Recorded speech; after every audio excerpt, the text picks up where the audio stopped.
कैसे हो प्यारे बच्चे? All well? મજામાં બધા હે ને? ઓકે, તમારા ટેસ્ટ પણ ચાલી રહ્યા છે હે ને?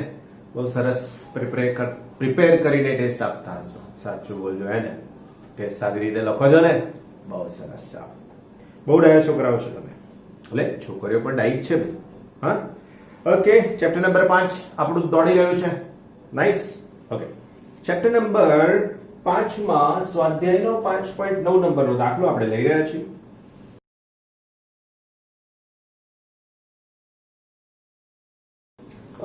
16 આટા, એટલે હું લખી શકું n બરાબર 16, 10 સેન્ટીમીટર ત્રિજ્યા ધરાવતું, એટલે r બરાબર 10 સેન્ટીમીટર, મીટર કરીશ તો 0.1 મીટર. એક વર્તુળાકાર ગુંચડું જેમાંથી 0.75 એમ્પિયર પ્રવાહ વહે છે. I is equal to 0.75 ampere પ્રવાહ વહે છે. 5 into 10 raised to minus 2 tesla મૂલ્ય ધરાવતા, એનો મતલબ B. 5 into 10 raised to minus 2 tesla મૂલ્ય ધરાવતા બાહ્ય ચુંબકીય ક્ષેત્રને લંબ રૂપે સ્થિર રહેલું છે. ક્ષેત્રની દિશાને લંબ અને ગુંચડાના સમતલમાં રહેલી અક્ષને અનુલક્ષીને ગુંચડું મુક્ત ભ્રમણ કરી શકે છે. જ્યારે ગુંચડાને થોડું ઘુમાવીને છોડી દેવામાં આવે ત્યારે તેની સ્થિર સંતુલિત સ્થિતિની આસપાસ 2 સેકન્ડ -1 આવૃત્તિથી દોલન કરે છે. આવૃત્તિ 2 સેકન્ડ -1 ની આવૃત્તિથી દોલન કરે છે. ગુંચડાની તેની ભ્રમણ અક્ષને અનુલક્ષીને જડત્વની ચાક માત્રા કેટલી હશે? પ્રશ્ન આપણને જડત્વની ચાક માત્રાનો પૂછ્યો છે. હવે આપણી પાસે ચુંબકના દોલન માટે આવર્તકાળ T નું સૂત્ર છે કે T is equal to 2 pi under root I upon n into B. આ એનું સૂત્ર છે. હવે મારે આ I જડત્વની ચાક માત્રા શોધવી છે ને મને આપી છે આવૃત્તિ. આપણે જાણીએ છીએ કે આવૃત્તિ ન્યુ બરાબર 1/d, રાઈટ? તો આખો ઊંધું થઈ જાય. એનો મતલબ કે 1/2 પાઈ ઇન્ટુ અંડર રૂટ mb ના છેદમાં I. વર્ગ કરતા આનો વર્ગ કરતા તો અહીંયા થઈ જશે ન્યુ સ્ક્વેર. આ પદની મને જરૂર નથી, એટલે 1/4 પાઈ સ્ક્વેર ઇન્ટુ mb ના છેદમાં I. હવે આના ઉપરથી મને I નું સૂત્ર જોઈએ તો I is equal to mb ના છેદમાં 4 પાઈ સ્ક્વેર અને એની સાથે ન્યુ સ્ક્વેર. કરેક્ટ? માટે I is equal to m.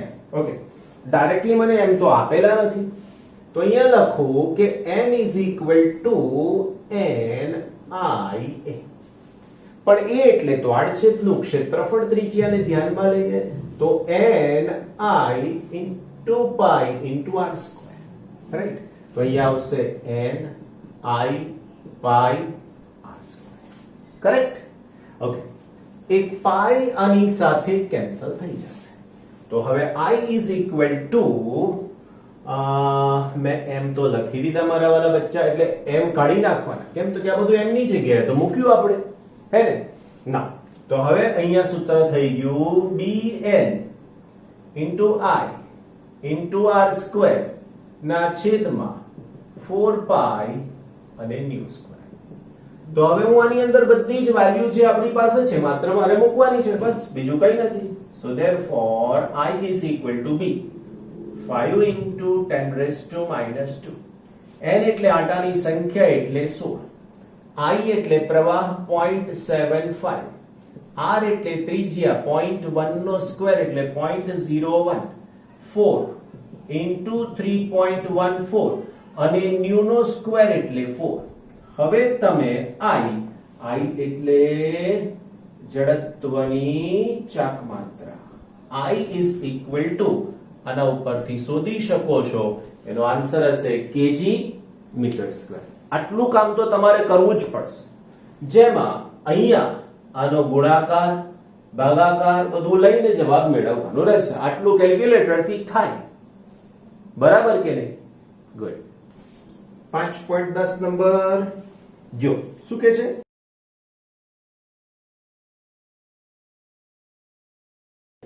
Magnetic meridian ને સમાંતર. મેગ્નેટિક મેરિડિયન એટલે ચુંબકીય સમતલ ને સમાંતર ઉર્ધ્વ સમતલમાં મુક્ત ભ્રમણ કરી શકે તેવી એક ચુંબકીય સોયની અણી સમક્ષિતિજ સાથે નીચે તરફ 22 ડિગ્રી કોણ બનાવતી દિશામાં છે. મેગ્નેટિક મેરિડિયન એટલે તમે આવી રીતે ડ્રો કરી શકો છો. આ કેવી રીતે ડ્રો થાય? તો ચુંબકને આમ બાંધીને લટકાવી દેવાનું. એ આમ રહે તો અહીંયાથી ને અહીંયાથી એની નીચેનું જે સમતલ બને ચુંબકીય સોયની દિશા સાથેનું અને ચુંબકીય અક્ષ સાથેનું એને મેગ્નેટિક મેરિડિયન કહેવાય. હવે આની અંદર એક ચુંબકીય સોય રાખી છે. આ ચુંબકીય સોય સમક્ષિતિજ સાથે આવી રીતે છે. તો આ ખૂણો તમને 22 ડિગ્રી આપ્યો છે અને આ ખૂણો એટલે જ આપણા માટે I થઈ જાય તો I is equal to 22 કહી શકાશે. 22 ડિગ્રી કોણ બનાવતી દિશામાં છે. આ સ્થળે પૃથ્વીના ચુંબકીય ક્ષેત્રનો સમક્ષિતિજ ઘટક 0.35 g જેટલો છે. સમક્ષિતિજ ઘટક એટલે h 0.35 g Gauss 0.35 into 10 raised to -4 tesla. જો તમારો જવાબ ટેસ્લામાં તમને જોઈતો હશે તો આ સ્થળે પૃથ્વીના ચુંબકીય ક્ષેત્રનું માન શોધવાનું કીધું છે. તો પૃથ્વીના ચુંબકીય ક્ષેત્રના માનને તમે BE કહી શકો છો. He horizontal component of the earth magnetic field. આ આવું છે આપણી પાસે, રાઈટ? નાઉ જે આપેલું છે તે, રાઈટ, આ I કહેવાશે. I is equal to 22 degree થઈ શકશે. તો અહીંયા હું હવે લખી શકું બહુ સિમ્પલ. આ દાખલો કોઈ 3 માર્ક્સ લેવલનો છે જ નહીં, સમજી લેજો. આ દાખલામાં માત્ર આટલું જ છે. પૃથ્વીના ચુંબકીય ક્ષેત્રનો સમક્ષિતિજ ઘટક HE is equal to BE cos I. આવું લખાય. મારે BE જોઈએ છે તો BE is equal to HE upon cos I is equal to H ની વેલ્યુ 0.35 10 raised to -4 અને cos I માં cos I નો મતલબ 22 ડિગ્રી. હવે જો તમને ડાયરેક્ટ cos નું ટેબલ મળી જાય તો વાંધો જ નથી, પણ તમારી પાસે માત્ર જો sin નું ટેબલ હોય તો આ 22 ને કન્વર્ટ કરવા પડે. તો આવું થાય cos 22 is equal to sin pi by 2 minus 22 is equal to sin 90 minus 22 is equal to sin 68 degree. તમારે sin 68 જોવાના, એની કિંમત અહીંયા મૂકવાની 0.35 10 raised to -4 divided by cos. So it is around, you can say 0.9272. આપણી પાસે value છે તો મૂકી દઈએ છે બસ. એનો આન્સર જે કઈ આવશે એ મારી પાસે ટેસ્લા. જો મેં આ 10 ની 4 ઘાત ના લખી હોત પહેલેથી જ તો મને આન્સર G ગોસમાં મળી શકતો. એટલે કોઈ ફરક નથી પડવાનો આ રીતે ગણશો કે પેલી રીતે ગણશો. ઓકે ઓકે બચ્ચા પાર્ટી. નેક્સ્ટ આપણી પાસે છે 5.11.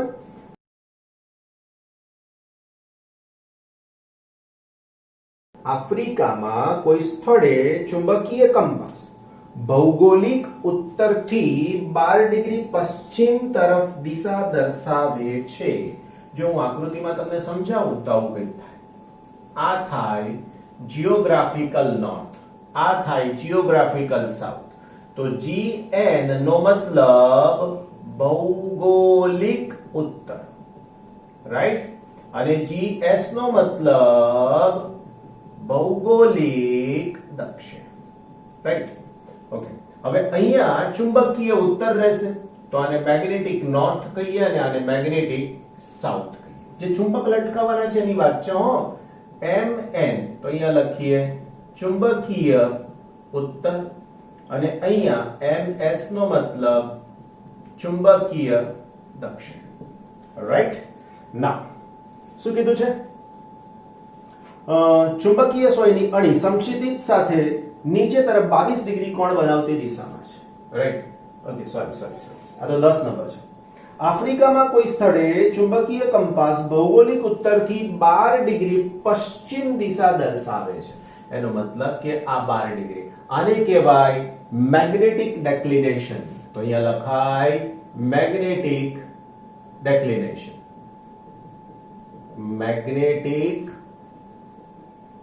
ડેક્લિનેશન જેને ડી કહીએ છીએ, અને એ છે 12 ડિગ્રી, રાઈટ? બીજું, અણી સમક્ષિતિજ સાથે નીચે તરફ પાછો એનો એક દાખલો આવી જાય છે, દર્શાવે છે નમન વર્તુળની દીપ દર્શાવતી ચુંબકીય સોય ના ઉત્તર ધ્રુવની અણીને મેગ્નેટિક મેરિડિયનના સમતલમાં રાખતા. મેગ્નેટિક મેરિડિયનનું સમતલ એટલે ચુંબકીય સમતલ, લાસ્ટ જે દોર્યું હતું એની વાત થઈ રહી છે.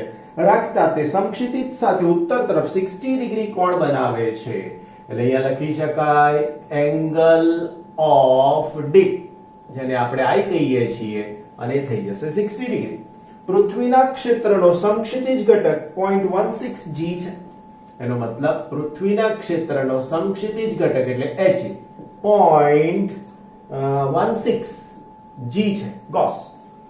તો આ સ્થળે પૃથ્વીના ચુંબકીય ક્ષેત્રની દિશા અને મૂલ્ય શોધવાનું કીધું છે, રાઈટ? તો અહીંયા લખીએ પૃથ્વીના ચુંબકીય ક્ષેત્રનો સમક્ષિતિજ ઘટક, રાઈટ?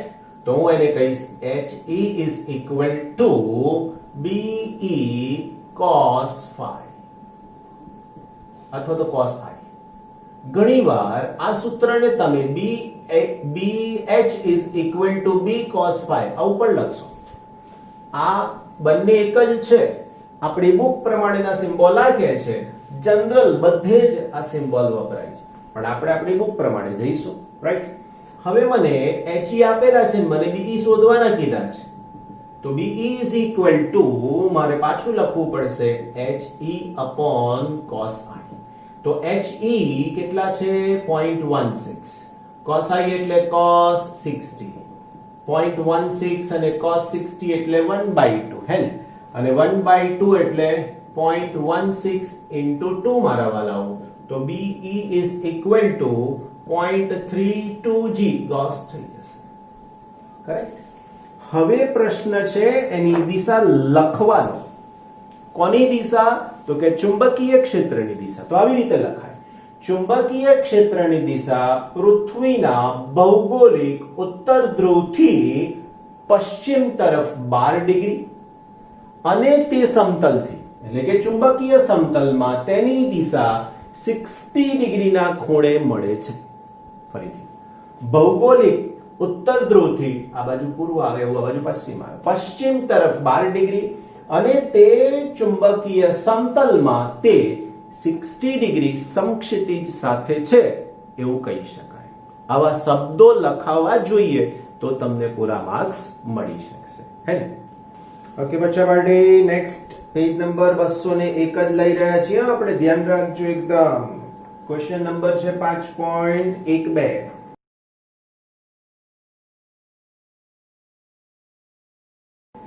એક નાના ગજિયા ચુંબકની મેગ્નેટિક મોમેન્ટ એટલે m મારા વાલાઓ 0.48 જૂલ ટેસ્લા -1 છે. ચુંબકના કેન્દ્રથી 10 સેન્ટીમીટર અંતર એટલે r કહી દઉં 10 સેન્ટીમીટર એટલે 0.1 મીટર આવું કહી શકું, રાઈટ? ચુંબકની અક્ષ પર તેની વિષુવ રેખા પર ચુંબક વડે ઉત્પન્ન થયેલા ચુંબકીય ક્ષેત્રની દિશા અને મૂલ્ય શોધો.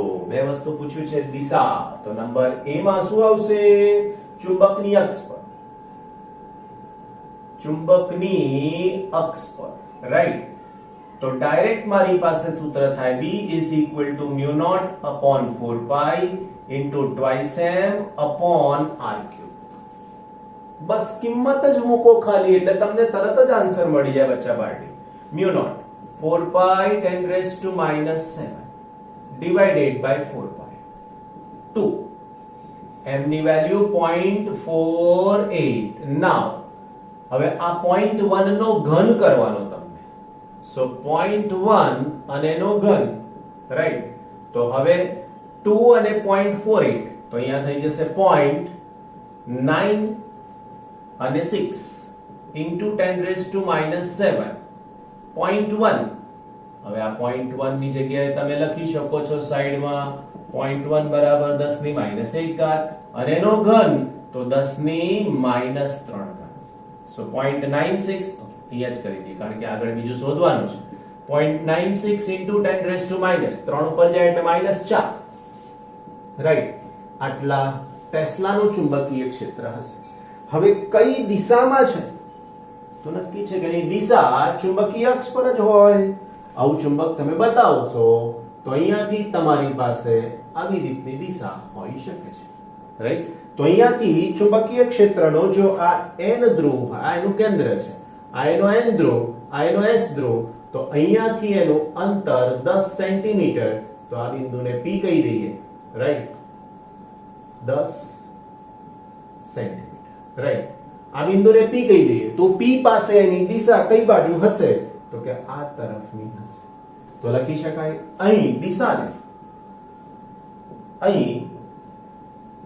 દિશાને આકૃતિમાં દર્શાવેલ છે જે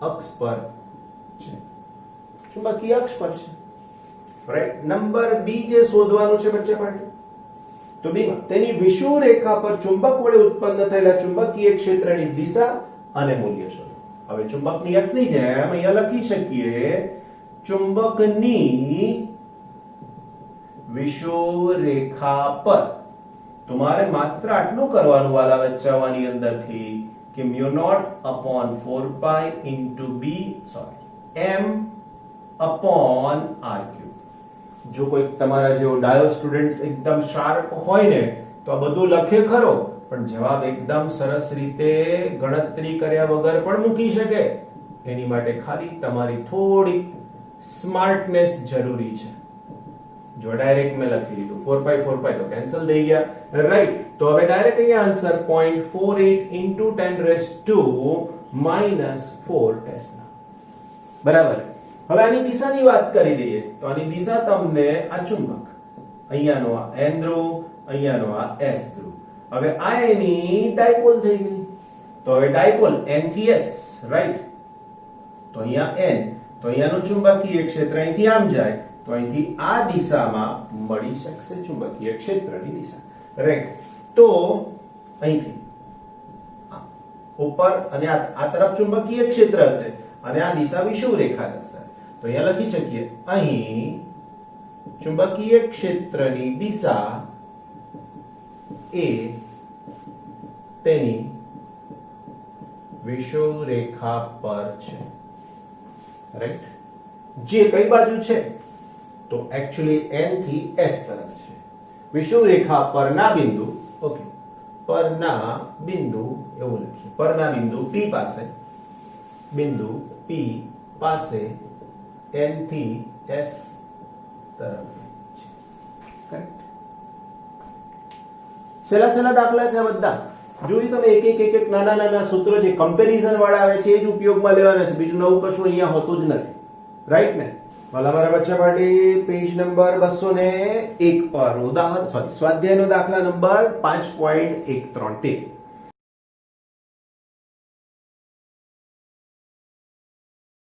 સમક્ષિતિજ સમતલમાં મૂકેલા એક નાના ગજિયા ચુંબકની અક્ષ ચુંબકીય ઉત્તર દક્ષિણ સાથે એક રેખાસ્થ છે એટલે બહારનું ચુંબકીય ક્ષેત્ર હું આવી રીતે બતાવવા તો આ ઉત્તર અને આ દક્ષિણ ચુંબકીય રાઈટ પૃથ્વીના હવે આની દિશા હું બતાવું તો આ n થવું જોઈએ અને આ s થવું જોઈએ રાઈટ બંનેની અક્ષ એક જ છે એવું આપણને કહેવામાં આવેલું છે આવી રાઈટ હવે બરાબર ધ્યાન રાખજો ચુંબકની અક્ષ પર તેના કેન્દ્રથી 14 સેન્ટીમીટર અંતરે તટસ્થ બિંદુઓ મળે છે હવે તટસ્થ બિંદુ અંતર લખી દો પહેલા r is equal to 14 centimetre that is equal to 0.14 metre તટસ્થ બિંદુ એટલે શું તટસ્થ બિંદુ એટલે જે બિંદુએ પરિણામી ચુંબકીય ક્ષેત્ર. કોનું કોનું પરિણામી ચુંબકીય ક્ષેત્ર? તો એક તો આ બહારનું છે તે અને આ ચુંબકનું છે તે. પરિણામી ચુંબકીય ક્ષેત્ર શૂન્ય થાય. શૂન્ય થાય તે બિંદુ, રાઈટ. પરિણામી ચુંબકીય ક્ષેત્ર શૂન્ય થાય તે બિંદુ, તટસ્થ બિંદુ એટલે, રાઈટ. ઓકે, આ સ્થળે પૃથ્વીનું ચુંબકીય ક્ષેત્ર 0.36 g છે. હવે પૃથ્વીનું ચુંબકીય ક્ષેત્ર એટલે તમે BE લખી શકો છો 0.36 g, 0.36 10⁻⁻⁴ ટેસ્લા. અને ડીપ કોણ શૂન્ય છે. એંગલ ઓફ ડીપ કે જેને આપણે phi પણ કહીએ છીએ અને I પણ કહીએ છીએ, આ બધું 0 છે. ચુંબકના કેન્દ્રથી તેના લંબ દ્વિભાજક પર આટલા જ અંતરે, એટલે પાછું મારે બીજી આકૃતિ દોરવી પડશે. આ ચુંબક, રાઈટ, આ એના લંબ દ્વિભાજક પર, લંબ દ્વિભાજકનો મતલબ મારા વાલા મિત્રો અહીંયા આવું. હવે અહીંયાનું અંતર જે કીધું છે 14 સેન્ટીમીટર, આવી રીતના બે બિંદુ. એવું અહીંયાથી અહીંયાનું અંતર પણ 14 સેન્ટીમીટર, આ બે બિંદુ, રાઈટ. એવું અહીંયાથી આ બેનું અંતર પણ 14 સેન્ટીમીટર, બરાબર. 14 સેન્ટીમીટર અંતરે કુલ ચુંબકીય ક્ષેત્રનું મૂલ્ય કેટલું હશે? હવે જુઓ, નીચે છેલ્લે તટસ્થ બિંદુ કીધું. તટસ્થ બિંદુએ ચુંબક વડે ઉદ્ભવતું ચુંબકીય ક્ષેત્ર પૃથ્વીના ચુંબકીય ક્ષેત્રના સમક્ષિતિજ ઘટક જેટલું જ અને વિરુદ્ધ દિશામાં હોવું જોઈએ, તો જ પરિણામ શૂન્ય બને. જુઓ, એવું કેમ થાય? તો આ n છે અહીંયાથી આ n નું ક્ષેત્ર આમ આવે ને બહારનું ક્ષેત્ર આમ જાય, આ બે પરસ્પર વિરુદ્ધ દિશામાં થયા એટલે એ શૂન્ય થઈ જાય. જ્યારે અહીંયા શું થશે? તો આ n અહીંયાથી આમ નીકળીને આમ જશે, તો અહીંયા બેનો સરવાળો થશે. કોણ બે? તો એક પૃથ્વીનું ચુંબકીય ક્ષેત્ર BE અને બીજું આ ચુંબકનું ચુંબકીય ક્ષેત્ર B. આ બંનેનો સરવાળો કરવામાં આવશે અને પરિણામ અહીંયા થશે, જ્યારે અહીંયા માત્ર ને માત્ર ચુંબકીય ક્ષેત્ર એની અક્ષ પર જે મળે ને એ થાય. તો હવે અહીંયા લખી શકો ચુંબકની અક્ષ પર r અંતરે ચુંબકીય ક્ષેત્ર. સૂત્ર મારા વાલાઓ હમણાં મેં લખ્યું હતું, B is equal to μ0/4π into twice m upon r cube. મારી પાસે m નથી તો અહીંયા લખવું પડે. તટસ્થ બિંદુની શરત મુજબ B is equal to HE is equal to BE cos I, phi પણ લખાય એવું મેં કીધું છે, is equal to BE into cos 0. BE ની કિંમત 0.36 10⁻⁴ ટેસ્લા અને cos 0 નો જવાબ 1 થાય એટલે 0.36 10⁻⁴ ટેસ્લા થઈ જશે. તો આ B થઈ ગયો. હવે મારે m શોધવાનું છે, તો માટે m is equal to, આને અહીંયા લઈ જઈએ તો B into 4π into r cube divided by μ0 to μ0. હવે B ની કિંમત તો કે હું લખીશ 0.36 into 10⁻⁴, રાઈટ, into 4π into 0.14 અને એનો ઘન તમારે લેવાનો અને અહીંયા આવશે 2 into μ0 એટલે 4π into 10⁻⁷. 4π તો કેન્સલ થઈ જશે. માટે m is equal to, બધાની ગણતરી કરશો તો આન્સર તમને મળી શકશે 0.49 એમ્પિયર મીટર સ્ક્વેર. આમ તો તમે સીધી ગણતરી કરશો તો ઘણું બધું લાંબુ આવશે. જો આ -7 ઉપર જશે એટલે 10⁻³ પ્લસ બાકી જે આવે તમે મૂકી દો અને હજુ તમે આની કિંમત મૂકશો તો m is approximately equal to 0.5 ampere metre square થઈ શકશે. તો આનો આન્સર થઈ ગયો, કરેક્ટ. હવે આપણને અહીંયા પ્રશ્ન પૂછ્યો છે તો અહીંયા શું થઈ શકશે? તો અહીંયા લખી શકીએ ચુંબકની વિષુવરેખા પર ચુંબકીય ક્ષેત્ર, હે ને? તો એ કેટલું થાય? તો કે એની વિષુવરેખા પર ચુંબકીય ક્ષેત્ર B શું થાય ઇક્વિટોરિયલ લાઈન એટલે ઇક્વિટોરિયલ લાઈન એટલે હું E લખી શકું is equal to mu naught upon 4 pi into m upon r cube બસ માટે BE is equal to 4 pi 10 raised to minus 7 upon 4 pi m એટલે ડાયપોલ મોમેન્ટ ને એટલે 0.5 અને r નો ઘન એટલે 0.14 નો ક્યુબ આ બધું કેન્સલ થઈ જાય તો આના ઉપરથી BE is equal to almost જે તમને આન્સર મળશે એ 0.18 into 10 raised to minus 4 Tesla. Right? 0.18 into 10 raised to minus 4 Tesla.